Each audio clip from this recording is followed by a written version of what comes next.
सो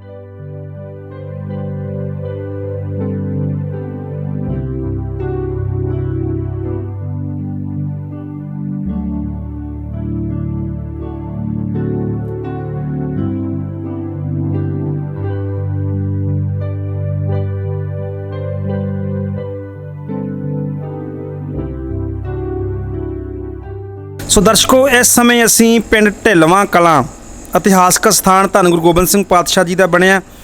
असी उस अस्थान के उत्ते खड़े हैं। तुसीं ये देख रहे हो, ये धन गुरु नानक देव पातशाह जी और धन गुरु गोबिंद सिंह पातशाह जी की याद विच ये स्थान बनया। इनू कहते हैं बस्तर अस्थान।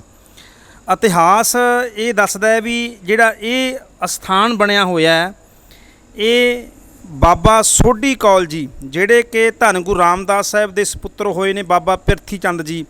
बाबा पिरथी चंद की अंश वंश दे विचों सोढ़ी कौल होए ने, जिहड़े धन गुरु गोबिंद सिंह पातशाह दे वेले सतगुरां दे दर्शन करन पहुँचे तो फिर उन्हां नूं सतगुरु पातशाह जी ने जिहड़ा सी वो शस्त्र वस्त्र भेंट कीते। सो आओ ये सारा जिहड़ा इतिहास है आपां तुहानूं ये साझा करांगे। उस तो पहलां आपां इस अस्थान के दर्शन नाल करदे हां ते नाल तुहानूं जिहड़ा इतिहास है उहदा वर्णन भी आपां करांगे। आओ जी दर्शन करिए। इस समय साडे नाल जो इस अस्थान के इस वेले मुख सेवादार ने जो साਂਭ संभाल इस अस्थान की करते पे ने बाबा दलजीत सिंह सोढ़ी ने जी। सो ये बाबा पिरथी चंद दसदे ने कि जो सोढ़ियां की पीढ़ी चली आउंदी है ਉਹਦੇ ਵਿੱਚੋਂ ਇਹ 19ਵੀਂ ਥਾਂ ਦੇ ਉੱਤੇ ਨੇ ਬਾਬਾ ਪਿਰਥੀ ਚੰਦ ਦੀ ਜੋ ਅੱਗੇ ਅੰਸ਼ਵੰਸ਼ ਚੱਲਦੀ ਹੈ। ਸੋ ਦੱਸਿਆ ਜਾਂਦਾ ਹੈ ਕਿ ਜਦੋਂ ਗੁਰੂ ਗੋਬਿੰਦ ਸਿੰਘ ਸਾਹਿਬ ਪਾਤਸ਼ਾਹ ਇਸ ਸਥਾਨ ਦੇ ਉੱਤੇ ਇਸ ਨਗਰ ਵਿੱਚ ਪਹੁੰਚਦੇ ਨੇ ਤੇ ਉਸ ਸਮੇਂ ਬਾਬਾ ਸੋਢੀ ਕੌਲ ਜੋ ਪਿਰਥੀ ਚੰਦ ਦੀ ਅੰਸ਼ਵੰਸ਼ ਦੇ ਵਿੱਚੋਂ ਸਨ, ਉਹਨਾਂ ਨੇ ਗੁਰੂ ਗੋਬਿੰਦ ਸਿੰਘ ਪਾਤਸ਼ਾਹ ਜੀ ਨੂੰ ਅੱਗੇ ਜਾ ਕੇ ਬੇਨਤੀ ਕੀਤੀ ਵੀ ਅਸੀਂ ਆਪਣੇ ਘਰ ਦੇ ਵਿੱਚ ਲਿਜਾ ਕੇ ਤੁਹਾਨੂੰ ਪ੍ਰਸ਼ਾਦਾ ਪਾਣੀ ਛਕਾਉਣਾ ਚਾਹੁੰਦੇ ਹਾਂ, ਤੁਹਾਡੀ ਸੇਵਾ ਕਰਨਾ ਚਾਹੁੰਦੇ ਹਾਂ। ਪਰ ਧੰਨ ਗੁਰੂ ਗੋਬਿੰਦ ਸਿੰਘ ਪਾਤਸ਼ਾਹ ਨੇ ਪਹਿਲਾਂ ਇਹ ਕਹਿ ਕੇ ਮਨਾ ਕਰ ਦਿੱਤਾ ਕਿ ਅਸੀਂ ਪਿਰਥੀ ਚੰਦ ਮੀਨੇ ਧੀਰਮਲੀਆਂ ਦੇ ਨਾਲ ਸੰਬੰਧ ਨਹੀਂ ਰੱਖਣਾ। ਤਾਂ ਸੋਢੀ ਕੌਲ ਜੋ ਗੁਰੂ ਘਰ ਦਾ ਸ਼ਰਧਾਵੰਤ ਸੀ, ਸਿੱਖ ਸੀ, ਉਹਨੇ ਬੇਨਤੀ ਕੀਤੀ ਕਿ ਸਤਿਗੁਰੂ ਪਾਤਸ਼ਾਹ ਫਿਰ ਮੈਂ ਤੁਹਾਡੀ ਸੇਵਾ ਕਰਨੀ ਚਾਹੁੰਦਾ ਅਤੇ ਕੀ ਮੈਨੂੰ ਤੁਹਾਡੀ ਸੇਵਾ ਕਰਨ ਦਾ ਸੁਭਾਗ ਪ੍ਰਾਪਤ ਨਹੀਂ ਹੋਵੇਗਾ। तो उस समय फिर गुरु गोबिंद सिंह पातशाह ने यह कहा भी जेकर तू पंथ खालसा च शामिल हो जावें, जे तू सिख सजें तो फिर असी सिख समझ के तेरी जिहड़ी भावना है उन्होंने पूरी कर सकते हैं। सो सोढ़ी कौल फिर गुरु का सिख बनया जी, अमृत की दात लई। और कई इतिहासकार दसदे ने भी उन्होंने फिर अपना नाम अभय सिंह रखिया, नाम रखा गया अभय सिंह। पर इतिहास जो प्रचलित नाम है वो अजे तक भी सोढ़ी कौल ही चलता आ रहा है। सो ये साडे कोले इस समय सरदार दलजीत सिंह जी सोढ़ी ने जो इस अस्थान की सेवा भी करते हैं। सो आओ उन्हां नाल भी आपां गलबात करते हैं। तो उस तो बाद आपां जो इत्थे धन गुरु गोबिंद सिंह पातशाह जी दे और धन गुरु नानक साहिब पातशाह जी दे जो शस्त्र ते बस्तर पए हुए ने, वो जिहड़ा खजाना है ਉਹਦੇ भी असीं तुहानूं दर्शन करवावांगे। आओ सब तो पहलां आपां भाई दलजीत सिंह जी ਨੂੰ स्वागत करते हैं। ਵੀਰ ਜੀ वाहिगुरू जी का खालसा वाहिगुरू जी की फतेह।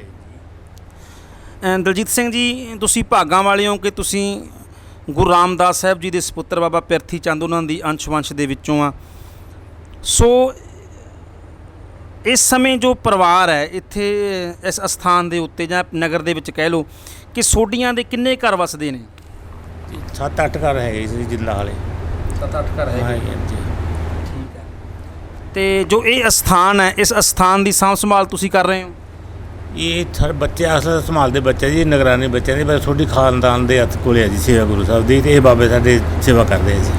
अच्छा अच्छा, ये तुहाडी सेवा करते पए ने।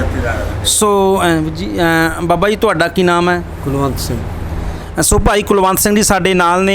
सो ਉਹੀ ਸਾਨੂੰ ਅਸੀਂ ਇਹਨਾਂ ਨੂੰ ਬੇਨਤੀ ਕਰਾਂਗੇ ਕਿ ਜੋ ਅਸਥਾਨ ਇਸ ਅਸਥਾਨ ਦੇ ਉੱਤੇ ਜੋ ਗੁਰੂ ਸਾਹਿਬ ਦੇ ਸ਼ਸਤਰ ਬਸਤਰ ਪਏ ਹੋਏ ਨੇ, ਸੋ ਉਹਨਾਂ ਦੇ ਦਰਸ਼ਨ ਸਾਨੂੰ ਕਰਵਾਉਣਗੇ। ਸੋ ਆਓ ਆਪਾਂ ਜੋ ਭਾਈ ਕੁਲਵੰਤ ਸਿੰਘ ਜੀ ਨੇ ਜੋ ਇੱਥੋਂ ਦੇ ਗ੍ਰੰਥੀ ਸਿੰਘ ਨੇ ਸੇਵਾ ਨਿਭਾਉਂਦੇ ਨੇ, ਉਹਨਾਂ ਦੇ ਕੋਲੋਂ ਆਪਾਂ ਜੋ ਗੁਰੂ ਸਾਹਿਬ ਦੇ ਸ਼ਸਤਰ ਬਸਤਰ ਨੇ ਉਹਨਾਂ ਦੀ ਆਪਾਂ ਦਰਸ਼ਨ ਕਰਦੇ ਹਾਂ ਜੀ।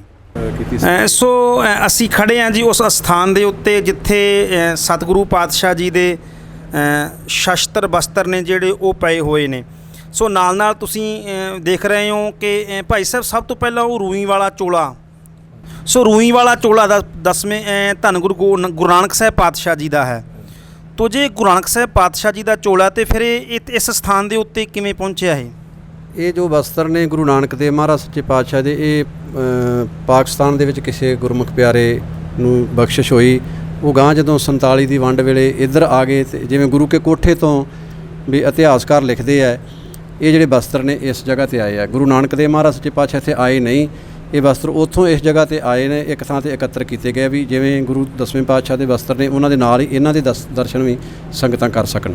ਅੱਛਾ ਭਾਈ ਸਾਹਿਬ, ਪਹਿਲਾਂ ਆਪਾਂ ਗੁਰੂ ਨਾਨਕ ਸਾਹਿਬ ਪਾਤਸ਼ਾਹ ਦੇ ਜਿਹੜੇ ਹੈ ਉਹ ਇਧਰਲੇ ਪਾਸੇ ਪਏ ਨੇ ਸਾਰੇ ਸ਼ਸਤਰ ਬਸਤਰ। ਅੱਛਾ, ਉਹ ਗੌਮੁਖੀਆ ਪਾਤਸ਼ਾਹੀ ਪਹਿਲੀ ਪਿਆ। ਹਾਂਜੀ, ਇਹ ਗੌਮੁਖੀਆ ਕੀ ਹੁੰਦਾ? ਹੱਥਾਂ ਤੇ ਚੜਾਉਣ ਵਾਲੇ ਦਸਤਾਨੇ ਜੀ। ਅੱਛਾ, ਦਸਤਾਨਿਆਂ ਨੂੰ ਕਹਿੰਦੇ ਆ। ਉਸ ਤੋਂ ਬਾਅਦ ਇਹ ਥੈਲਾ ਸਾਹਿਬ ਪਿਆ। ਇਹ ਜਿਵੇਂ ਹੁਣ ਅੱਜ ਕੱਲ ਨਿਹੰਗ ਸਿੰਘ ਜਿਹਨੂੰ ਖਜ਼ਾਨਾ ਕਹਿੰਦੇ ਆ, ਇਹ ਗੁਰੂ ਨਾਨਕ ਸਾਹਿਬ ਪਾਤਸ਼ਾਹ ਕੋਲੇ ਹੁੰਦਾ ਸੀ। ਹਾਂਜੀ ਹਾਂਜੀ।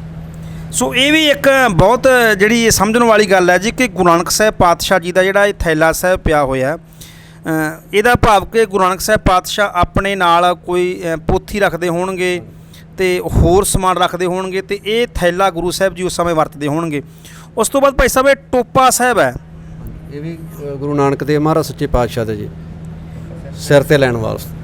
ਅੱਛਾ, ਉਸ ਤੋਂ ਬਾਅਦ ਇਹ ਸੇਲੀ ਟੋਪੀ ਹੈ। ਇਹ ਸੇਲੀ ਟੋਪੀ ਜਿਹੜੀ ਆ ਟੋਪੀ ਬਣੀ ਹੋਈ ਆ, ਇਹਦੇ ਆ ਰੰਗ ਬਰੰਗੀ ਜੋ ਚੀਜ਼ ਪਈ ਇਹਨੂੰ ਸੇਲੀ ਕਹਿੰਦੇ ਆ। ਇਹ ਜਿਵੇਂ ਕਿਸੇ ਵੀ ਦੇਸ਼ ਦਾ ਜਦੋਂ ਕੋਈ ਜਿਹੋ ਜਿਹਾ ਪਹਿਰਾਵਾ ਹੁੰਦਾ ਸੀ ਗੁਰੂ ਪਾਤਸ਼ਾਹ ਉਹ ਫਿਰ ਪਹਿਨ ਕੇ ਜਾਂਦੇ ਸੀਗੇ। ਜਿਵੇਂ ਇਹ ਵੀ ਕਿਸੇ ਦੇਸ਼ ਦਾ ਪਹਿਰਾਵਾ ਸੀ, ਉਸ ਜਗ੍ਹਾ ਤੇ ਗੁਰੂ ਸਾਹਿਬ ਗਏ ਤੇ ਇਹ ਪਹਿਨੀ। ਦਰਸ਼ਕੋ, ਅਸਲ ਦੇ ਵਿੱਚ ਇਹ ਦੱਸਿਆ ਜਾਂਦਾ ਵੀ ਗੁਰੂ ਨਾਨਕ ਸਾਹਿਬ ਪਾਤਸ਼ਾਹ ਜਿੱਥੇ ਵੀ ਜਾਂਦੇ ਸਨ ਉਸ ਦੇਸ਼ ਦੇ ਬਸਤਰ, ਉਸ ਦੇਸ਼ ਦੀ ਭਾਸ਼ਾ ਸਨ ਜਿਹੜੀ ਉਹਦੀ ਵਰਤੋਂ ਕਰਦੇ ਸੀ ਤਾਂ ਜੋ ਸੱਚ ਦਾ ਸੰਦੇਸ਼ ਉਹਨਾਂ ਲੋਕਾਂ ਦੀ ਬੋਲੀ ਦੇ ਵਿੱਚ, ਉਹਨਾਂ ਲੋਕਾਂ ਦੇ ਵਿੱਚ ਬੈਠ ਕੇ ਸਮਝਾਇਆ ਜਾ ਸਕੇ। ਜਿਵੇਂ ਗੁਰੂ ਨਾਨਕ ਸਾਹਿਬ ਪਾਤਸ਼ਾਹ ਹਿੰਦੁਸਤਾਨਾਂ 'ਤੇ ਜਾਂਦੇ ਸੀ ਤੇ ਸੰਸਕ੍ਰਿਤ ਬੋਲਦੇ ਸਨ, ਨਾਲ ਉਹਨਾਂ ਕੱਪੜੇ ਵੀ ਉਹਨਾਂ ਵਰਗੇ ਪਹਿਨ ਲੈਂਦੇ ਸੀ। ਜਦੋਂ ਪਾਤਸ਼ਾਹ ਜੋਗੀਆਂ 'ਚ ਜਾਂਦੇ ਨੇ ਉਦੋਂ ਉਹਨਾਂ ਦੀ ਬੋਲੀ ਬੋਲਦੇ ਨੇ। ਇਸੇ ਤਰ੍ਹਾਂ ਇਹ ਸੇਲੀ ਟੋਪੀ ਦੱਸਿਆ ਜਾਂਦਾ ਵੀ ਇਹ ਕਿਸੇ ਦੇਸ਼ ਦੀ ਹੈ ਜਿੱਥੋਂ ਦੀ ਸੇਲੀ ਟੋਪੀ ਲੋਕ ਪਹਿਨਦੇ ਸਨ ਤੇ ਗੁਰੂ ਨਾਨਕ ਸਾਹਿਬ ਪਾਤਸ਼ਾਹ ਵੀ ਉਹਨਾਂ ਲੋਕਾਂ ਵਿੱਚ ਬੈਠੇ ਹੋਣਗੇ ਤੇ ਹੋ ਸਕਦਾ ਉਸ ਸਮੇਂ ਇੱਦਾਂ ਦੀ ਟੋਪੀ ਇਹ ਪਹਿਨਦੇ ਹੋਣ। ਉਸ ਤੋਂ ਬਾਅਦ ਇਹ ਮਾਲਾ ਪਾਤਸ਼ਾਹੀ ਪਹਿਲੀ ਦਿਖ ਰਹੀ ਹੈ। ਉਸ ਤੋਂ ਬਾਅਦ ਇਹ ਭਾਈ ਸਾਹਿਬ ਪੋਥੀ ਪਾਤਸ਼ਾਹੀ ਪਹਿਲੀ ਹੈ। ਇਹ ਛੋਟੀ ਜੀ ਲੱਗ ਰਹੀ ਹੈ, ਇਹ ਕੀ ਹੈ? ਇਹ ਵੀ ਇੱਕ ਹੱਥ ਲਿਖਤ ਹੈ ਜੀ। ਜਿਵੇਂ ਜਿਹੜਾ ਤਾੜ ਦਾ ਦਰਖਤ ਹੁੰਦਾ ਹੈ, ਤਾੜ ਦੇ ਦਰਖਤ ਦੇ ਪੱਤੇ ਜਿਹੜੇ ਹੁੰਦੇ ਉਹਦੇ ਉੱਤੇ ਜੋ ਆਪਾਂ ਗਿੱਲਿਆਂ ਪੱਤਿਆਂ ਉੱਤੇ ਲਿਖਦੇ ਉਸ ਤਰ੍ਹਾਂ ਉੱਕਰ ਜਾਂਦਾ। ਇਸੇ ਤਰ੍ਹਾਂ ਇਹ ਵੀ ਹੱਥ ਲਿਖਤ ਹੈ ਔਰ ਗੁਰੂ ਨਾਨਕ ਪਾਤਸ਼ਾਹ ਮਹਾਰਾਜ ਦੀ ਹੱਥ ਲਿਖਤ ਇਹ ਪੋਥੀ ਹੈ ਔਰ ਸੰਸਕ੍ਰਿਤੀ ਦੇ ਵਿੱਚ ਲਿਖੀ ਹੋਈ ਹੈ। ਇਹ ਜਿਹੜੀ ਸੰਸਕ੍ਰਿਤੀ ਇੱਕ ਤਾਂ ਗੁਰੂ ਗ੍ਰੰਥ ਸਾਹਿਬ ਮਹਾਰਾਜ ਜੀ ਨੇ ਅਨੁਵਾਦ ਕੀਤਾ ਨਾ, ਸੰਸਕ੍ਰਿਤੀ ਜਿਹੜਾ ਪੰਜਾਬੀ ਦੇ ਵਿੱਚ ਆਪਾਂ ਆਮ ਹੀ ਪੜ੍ਹਦੇ, ਇਹ ਸੰਸਕ੍ਰਿਤੀ ਉਹ ਹੈ ਜਿਹੜੀ ਜਿਨ੍ਹਾਂ ਨੇ ਇਹ ਪੜ੍ਹਾਈ ਕੀਤੀ ਹੋਵੇ ਉਹ ਪੜ੍ਹ ਸਕਦੇ ਆ। ਠੀਕ ਹੈ ਜੀ। ਅੱਛਾ, ਉਸ ਤੋਂ ਬਾਅਦ ਇਹ ਗੋਦੜੀ ਪਾਤਸ਼ਾਹੀ ਪਹਿਲੀ, ਇਹ ਗੋਦੜੀ ਕੀ ਹੁੰਦੀ ਹੈ ਜੀ? ਇਹ ਗੋਦੜੀ ਜਿਵੇਂ ਆਪਾਂ ਗਦੈਲਾ ਕਹਿ ਦਿੰਦੇ ਜੀ, ਥੱਲੇ ਗੱਦੀ ਜਿਹਨੂੰ ਆਪਾਂ ਕਹਿ ਦਿੰਦੇ ਜਾਂ ਥੱਲੇ ਰੱਖ ਕੇ ਉੱਤੇ ਬੈਠਣ ਵਾਲੀ। ਹਾਂਜੀ। ਅੱਛਾ, ਉਹ ਬਾਬੇ ਮਿਹਰਬਾਨ ਦੀ ਪੋਥੀ। ਹਾਂਜੀ, ਉਹ ਬਾਬਾ ਮਿਹਰਬਾਨ ਜੀ ਜੋ ਬਾਬਾ ਪਿਰਸੀ ਚੰਦ ਜੀ ਦੇ ਸੁਪੁੱਤਰ ਹੋਏ ਨੇ, ਉਹਨਾਂ ਦੀ ਉਹ ਹੱਥ ਲਿਖਤ ਹੈ। ਉਹਨਾਂ ਨੇ ਜਿਹੜੀ ਗੁਰਬਾਣੀ ਉਚਾਰਨ ਕੀਤੀ ਸੀ, ਪਰ ਗੁਰੂ ਅਰਜਨ ਦੇਵ ਮਹਾਰਾਜ ਸੱਚੇ ਪਾਤਸ਼ਾਹ ਨੇ ਇਸ ਨੂੰ ਸਵੀਕਾਰ ਨਹੀਂ ਸੀ ਕੀਤਾ, ਪਰ ਇਹ ਬਾਬਾ ਮਿਹਰਬਾਨ ਜੀ ਨੇ ਆਪ ਉਚਾਰਨ ਜਿਹੜੀ ਗੁਰਬਾਣੀ ਕੀਤੀ ਉਹਨਾਂ ਦੀ ਹੱਥ ਲਿਖਤ ਪੋਥੀ ਹੈ। ਸੋ ਦਰਸ਼ਕੋ, ਜਿਹੜੇ ਬਾਬੇ ਮਿਹਰਬਾਨ ਦੀ ਪੋਥੀ ਹੈ ਇਹ ਬਹੁਤ ਵੱਡਾ ਇੱਕ ਇਤਿਹਾਸਕ ਸਰੋਤ ਹੈ ਪੰਥ ਦੇ ਕੋਲੇ। ਜਦੋਂ ਜਿਹੜੇ ਇਤਿਹਾਸ ਖੋਜ ਕਰਦੇ ਨੇ ਉਹ ਬਾਬੇ ਮਿਹਰਬਾਨ ਦੀ ਜਿਹੜੀ ਪੋਥੀ ਦਾ ਜ਼ਿਕਰ ਜ਼ਰੂਰ ਕਰਦੇ ਨੇ। ਇਹ ਸਨ ਸਾਰੇ ਗੁਰੂ ਨਾਨਕ ਸਾਹਿਬ ਪਾਤਸ਼ਾਹ ਜੀ ਦੇ ਜੋ ਬਸਤਰ ਸਨ। ਉਸ ਤੋਂ ਬਾਅਦ ਅਸੀਂ ਇਹ ਗੁਰੂ ਗੋਬਿੰਦ ਸਿੰਘ ਪਾਤਸ਼ਾਹ ਜੀ ਦੇ ਜੋ ਬਸਤਰ ਨੇ ਜੀ ਉਹਨਾਂ ਨੂੰ ਵੀ ਅਸੀਂ ਵਾਰ-ਵਾਰ ਤੁਹਾਨੂੰ, ਕਿਉਂਕਿ ਇਹ ਇੰਨੇ ਪੁਰਾਣੇ ਹੋ ਚੁੱਕੇ ਨੇ ਕਿ ਇਹਨਾਂ ਨੂੰ ਜਿਹੜਾ ਹੈ ਉਹ ਖੋਲ੍ਹ ਕੇ ਨਹੀਂ ਦਿਖਾਇਆ ਜਾ ਸਕਦਾ, ਪਰ ਇਹ ਸਾਂਭੇ ਹੋਏ ਨੇ ਜੀ। ਇਹ ਸਾਲ ਵਿੱਚ ਇੱਕ ਜਾਂ ਦੋ ਵਾਰ ਇਹਨਾਂ ਦੀ ਸਫਾਈ ਹੈ ਜੋ ਉਹ ਕੀਤੀ ਜਾਂਦੀ ਹੈ, ਇਹਨਾਂ ਨੂੰ ਸਜਾਇਆ ਜਾਂਦਾ। ਸੋ ਸਭ ਤੋਂ ਪਹਿਲਾਂ ਭਾਈ ਸਾਹਿਬ ਉਹ ਕਟਾਰ ਸਾਹਿਬ ਪਈ ਹੈ 10ਵੇਂ ਪਾਤਸ਼ਾਹ ਜੀ ਦੀ, ਉਹਦਾ ਕੀ ਇਤਿਹਾਸ ਹੋ, ਇੱਥੇ ਕਿੱਦਾਂ ਪਹੁੰਚੀ? ਇਹ ਗੁਰੂ ਗੋਬਿੰਦ ਸਿੰਘ ਮਹਾਰਾਜ ਸੱਚੇ ਪਾਤਸ਼ਾਹ ਜੀ ਜਦੋਂ ਇਸ ਨਗਰ ਵਿੱਚ ਆਏ ਔਰ ਜਦੋਂ ਇਹ ਬਸਤਰ ਗੁਰੂ ਸਾਹਿਬ ਨੇ ਬਾਬਾ ਸੋਢੀ ਕੌਲ ਜੀ ਦੀ ਬੇਨਤੀ ਤੇ ਗੁਰੂ ਗੋਬਿੰਦ ਸਿੰਘ ਮਹਾਰਾਜ ਨੇ ਬਾਬਾ ਸੋਢੀ ਕੌਲ ਜੀ ਨੂੰ ਦਿੱਤੇ। ਇਹ ਸ਼ਸਤਰ ਵੀ ਗੁਰੂ ਸਾਹਿਬ ਨੇ ਫਿਰ ਉਸ ਵਕਤ ਨਾਲ ਹੀ ਬਾਬਾ ਸੋਢੀ ਕੌਲ ਜੀ ਨੂੰ ਬਖਸ਼ਿਸ਼ ਕੀਤੀ। ਭਾਵ ਕਿ ਇਹ ਗੁਰੂ ਗੋਬਿੰਦ ਸਿੰਘ ਪਾਤਸ਼ਾਹ ਜੀ ਦੇ ਜੋ ਲੱਕ ਦੇ ਦੁਆਲੇ ਦਾ ਸ਼ਸਤਰ ਹੈ। ਹਾਂਜੀ ਹਾਂਜੀ, ਬਿਲਕੁਲ।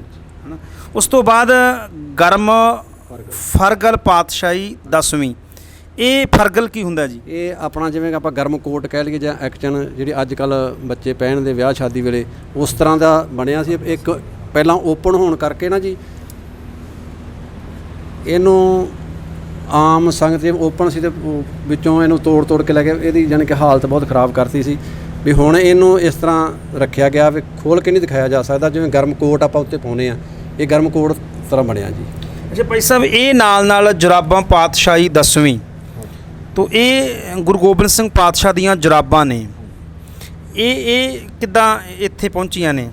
ਇਹ ਵੀ ਗੁਰੂ ਸਾਹਿਬ ਨੇ ਉਦੋਂ ਹੀ ਬਖਸ਼ਿਸ਼ ਕੀਤੀਆਂ ਜੀ, ਨਾਲ ਹੀ ਵਸਤਰਾਂ ਦੇ ਸਾਰੇ। ਇਹ ਸਾਰੇ ਵਸਤਰ ਬਾਬਾ ਸੋਢੀ ਕੌਲ ਜੀ ਨੂੰ ਬਖਸ਼ਿਸ਼ ਹੋਏ ਨੇ। ਜਦੋਂ ਗੁਰੂ ਸਾਹਿਬ ਦੀ ਸੇਵਾ ਕੀਤੀ ਬਾਬਾ ਸੋਢੀ ਕੌਲ ਜੀ ਨੇ, ਉਦੋਂ ਇਹ ਸਾਰੇ ਵਸਤਰ ਗੁਰੂ ਸਾਹਿਬ ਨੇ ਨਾਲ ਹੀ, ਜਰਾਬਾਂ ਵੀ ਉਦੋਂ ਨਾਲ ਦਿੱਤੀਆਂ, ਬਾਕੀ ਜੋ ਵਸਤਰ ਨੇ ਇਹ ਵੀ ਉਦੋਂ ਹੀ। ਤੇ ਇਹ ਚੋਲਾ ਪਾਤਸ਼ਾਹੀ 10ਵੀਂ, ਇਹ ਚੋਲਾ। ਅੱਛਾ, ਇੱਕ ਮੈਨੂੰ ਗੱਲ ਦੱਸੋ ਜ਼ਰੂਰ, ਇਹਨੂੰ ਇਹ ਨਾ ਕਹੋ ਮੈਂ ਤਰਕ ਕੀਤਾ। ਇਤਿਹਾਸ ਵਿੱਚ ਜਿ ਲਿਖਿਆ ਮਿਲਦਾ ਵੀ ਨੀਲਾ ਬਾਣਾ ਜਿਹੜਾ ਗੁਰੂ ਸਾਹਿਬ ਜੀ ਨੇ ਇੱਥੇ ਸੀ ਉਹ ਸੋਢੀ ਕੌਲ ਨੂੰ ਭੇਟ ਕੀਤਾ ਸੀ, ਪਰ ਇਹ ਨੀਲਾ ਨਹੀਂ ਲੱਗ ਰਿਹਾ। ਨਹੀਂ ਜੀ, ਨੀਲਾ ਬਾਣਾ ਜਿਹੜਾ ਨਾ ਉਹ ਭੇਟ ਨਹੀਂ ਕੀਤਾ, ਨੀਲੇ ਬਾਣੇ ਦਾ ਇੱਥੇ ਸੰਸਕਾਰ ਕੀਤਾ ਹੈ। ਜੋ ਗੁਰਦੁਆਰਾ ਸਾਹਿਬ ਬਾਹਰ ਸੁਸ਼ੋਭਿਤ ਹੈ, ਉਸ ਜਗ੍ਹਾ ਦੇ ਉੱਤੇ ਨੀਲਾ ਚੋਲਾ ਜਿਹੜਾ ਗੁਰੂ ਸਾਹਿਬ ਨੇ ਪਹਿਲਿਆਂ ਸੀ ਉਹਦਾ ਸੰਸਕਾਰ ਕੀਤਾ ਉਸ ਜਗ੍ਹਾ ਤੇ। ਉਹਦੇ ਵਿੱਚੋਂ ਹੀ ਇੱਕ ਛੋਟਾ ਜਿਹਾ ਕੱਪੜੇ ਦਾ ਟੋਟਾ ਲੈ ਕੇ ਚੋਲੇ ਦਾ ਭਾਈ ਮਾਨ ਸਿੰਘ ਜੀ ਨੇ ਆਪਦੇ ਸੀਸ ਉਸੇ ਟਿਕਾਇਆ ਹੈ। ਤੇ ਇਸ ਜਗ੍ਹਾ ਤੋਂ ਹੀ ਭਾਵ ਉਸ ਗੁਰਦੁਆਰਾ ਸਾਹਿਬ ਤੋਂ ਨੀਲੀ ਦਸਤਾਰ ਦੀ ਪਰੰਪਰਾ ਚੱਲੀ ਤੇ ਨਿਹੰਗ ਸਿੰਘ ਜਿਹੜਾ ਫਰਲਾ ਸਜਾਉਂਦੇ ਸਿਰ ਦੇ ਉੱਤੇ, ਉਹਦਾ ਜਨਮ ਵੀ ਇਸ ਸਥਾਨ ਤੋਂ ਹੋਇਆ। ਜੇ ਨੀਲਾ ਚੋਲਾ ਸੀ ਉਹਦਾ ਸੰਸਕਾਰ ਕੀਤਾ ਗਿਆ। ਇਹ ਗੁਰੂ ਸਾਹਿਬ ਦੇ ਜੰਗੀ ਵਸਤਰ ਨੇ ਜਿਹੜੇ ਜੰਗ ਦੇ ਵਿੱਚ ਗੁਰੂ ਸਾਹਿਬ ਨੇ ਪਹਿਨੇ ਸੀ, ਤੇ ਇਹਨਾਂ ਦੇ ਉੱਤੇ ਪਹਿਲਾਂ ਬਲੱਡ ਦੇ ਨਿਸ਼ਾਨ ਵੀ ਸੀ। ਇਹ ਹੁਣ ਸਮਾਂ ਪੈਣ ਕਰਕੇ ਇਹ ਹੁਣ ਪੂਰੇ ਦਿਸ ਨਹੀਂ ਰਹੇ, ਜਾਣੀ ਕਿ ਜੰਗੀ ਵਸਤਰ ਸੀ ਇਹ ਗੁਰੂ ਸਾਹਿਬ ਦੇ। ਜਿਹੜਾ ਨੀਲਾ ਚੋਲਾ ਸੀ ਉਹਦਾ ਸੰਸਕਾਰ ਉੱਥੇ ਕਰ ਦਿੱਤਾ। ਇਹ ਲਗਭਗ ਇੰਝ ਲੱਗ ਰਿਹਾ ਜਿਵੇਂ ਇਹ ਆਪਣੇ ਸਮੇਂ 'ਚ 골ਡਨ ਕਲਰ ਦੇ ਹੋਣਗੇ, ਹਨਾ? ਕਢਾਈ ਵੀ ਕੀਤੀ ਹੋਈ ਆ ਉੱਪਰ, ਬੜੀ ਸੋਹਣੀ। ਤੇ ਅੱਛਾ, ਇਹ ਕੀ ਚੀਜ਼ ਹੈ ਜੀ? ਇਹ ਗੁਰੂ ਸਾਹਿਬ ਦੀਆਂ 4 ਦਸਤਾਰਾਂ ਨੇ ਜੀ। ਅੱਛਾ ਜੀ, 2 ਛੋਟੀਆਂ 2 ਵੱਡੀਆਂ ਤੇ 4 ਹੀ ਚੋਲੇ ਨੇ, 2 ਕਢਾਈ ਵਾਲੇ ਆ, 2 ਸਿੰਪਲ ਨੇ। ਠੀਕ ਹੈ ਜੀ। ਤੇ ਭਾਈ ਸਾਹਿਬ, ਇਹ ਤੁਸੀਂ ਕਦੇ ਖੋਲ ਕੇ ਇਦਾਂ ਇਹ ਕਰਕੇ ਦੇਖੇ ਨੇ? ਇਹ ਨਾ ਜੀ ਇੱਕ ਵਾਰੀ ਇੱਥੇ ਟੀਮ ਆਈ ਸੀ ਇਹਨਾਂ ਦੀ ਸਾਂਭ ਸੰਭਾਲ ਕਰਨ ਵਾਸਤੇ, ਵੀ ਇਹਨਾਂ ਨੂੰ ਲੈਮੀਨੇਸ਼ਨ ਕਰਨ ਵਾਸਤੇ, ਉਦੋਂ ਖੋਲ੍ਹੇ ਗਏ ਸੀ। ਪਰ ਇਹ ਜਦੋਂ ਇਹਨਾਂ ਨੂੰ ਉਹਨਾਂ ਨੇ ਕੈਮੀਕਲ ਲਾਉਣ ਦੀ ਕੋਸ਼ਿਸ਼ ਕੀਤੀ, ਪਰ ਇਹ ਖਰਾਬ ਹੋ ਰਹੇ ਸੀ, ਇਸ ਕਰਕੇ ਇਹਨਾਂ ਨੂੰ ਸਿੱਧੇ ਨਹੀਂ ਕੀਤਾ ਗਿਆ। ਫਿਰ ਇਸੇ ਤਰ੍ਹਾਂ ਹੀ ਇਹਨਾਂ ਦੇ ਥੱਲੇ ਆ ਸਪੋਰਟ ਦੇ ਕੇ ਕੱਪੜੇ ਦੀ, ਇਸੇ ਤਰ੍ਹਾਂ ਹੀ ਇਹਨਾਂ ਦੀ ਸਾਂਭ ਸੰਭਾਲ ਕਰਤੀ। ਮਤਲਬ ਕਿ ਭੁਰਦੇ ਸਨ? ਹਾਂਜੀ, ਭੁਰਦੇ ਸੀ। ਹਾਂ, ਸੋ ਇਹ ਬਹੁਤ ਪੁਰਾਤਨ ਹੋ ਚੁੱਕੇ ਨੇ ਜੀ। ਇਸ ਕਰਕੇ ਇਹ ਜਿਹੜੇ ਗੁਰੂ ਸਾਹਿਬਾਨਾਂ ਦੇ, ਧੰਨ ਗੁਰੂ ਨਾਨਕ ਸਾਹਿਬ ਪਾਤਸ਼ਾਹ, ਧੰਨ ਗੁਰੂ ਗੋਬਿੰਦ ਸਿੰਘ ਪਾਤਸ਼ਾਹ ਦੇ ਬਸਤਰ ਨੇ, ਇਸ ਕਰਕੇ ਹੀ ਇਹ ਸ਼ੀਸ਼ੇ ਦੇ ਵਿੱਚ ਇੱਦਾਂ ਰੱਖੇ ਗਏ ਨੇ, ਤਾਂ ਜੋ ਇਹ ਲੰਮੇ ਸਮੇਂ ਤੱਕ ਇੱਦਾਂ ਰਹਿਣ, ਤਾਂ ਜੋ ਆਉਣ ਵਾਲੀਆਂ ਜਿਹੜੀਆਂ ਸਾਡੀਆਂ ਪੀੜ੍ਹੀਆਂ ਨੇ ਉਹ ਵੀ ਇੱਦਾਂ ਦਰਸ਼ਨ ਕਰ ਸਕਣ। ਜੇ ਇਹਨਾਂ ਨੂੰ ਹੱਥ ਨਾਲ ਛੋਹਿਆ ਜਾਏਗਾ ਜਾਂ ਇਹਨਾਂ ਨੂੰ ਹਿਲਾ ਕੇ ਯਤਨ ਕੀਤਾ ਜਾਏਗਾ ਪਲਟਾਉਣ ਦਾ, ਤੇ ਇਹ ਕਿਉਂ ਕੱਪੜਾ ਬੋਦਾ ਹੋ ਚੁੱਕਿਆ ਹੈ, ਪੁਰਾਣਾ ਹੈ, ਇਹ ਭੁਰ ਵੀ ਸਕਦਾ ਹੈ। ਸੋ ਇਸ ਕਰਕੇ ਹੀ ਇਹ ਜਿਹੜੇ ਇੱਦਾਂ ਸਾਂਭ ਸੰਭਾਲ ਇਹਨਾਂ ਦੀ ਕੀਤੀ ਜਾਂਦੀ ਹੈ। ਸੋ ਇਹ ਤੁਸੀਂ ਭਾਗਾਂ ਵਾਲੇ ਹੋ ਜੀ ਸਾਰੇ, ਅਸੀਂ ਸਾਰੇ ਭਾਗਾਂ ਵਾਲੇ ਹਾਂ ਕਿ ਜਿਹੜੇ ਬਸਤਰ ਗੁਰੂ ਸਾਹਿਬਾਨਾਂ ਦੇ ਸਰੀਰ ਨੂੰ ਛੋਹੇ ਨੇ, ਗੁਰੂ ਸਾਹਿਬ ਨੇ ਆਪਣੇ ਅੰਗਾਂ ਦੇ ਨਾਲ ਉਹ ਬਸਤਰ ਲਾਏ ਨੇ, ਤੇ ਅਸੀਂ ਉਹਨਾਂ ਬਸਤਰਾਂ ਦੇ ਜਾਂ ਉਹ ਸ਼ਸਤਰਾਂ ਦੇ ਦਰਸ਼ਨ ਆਪਾਂ ਸਾਰੇ ਕਰ ਰਹੇ ਹਾਂ।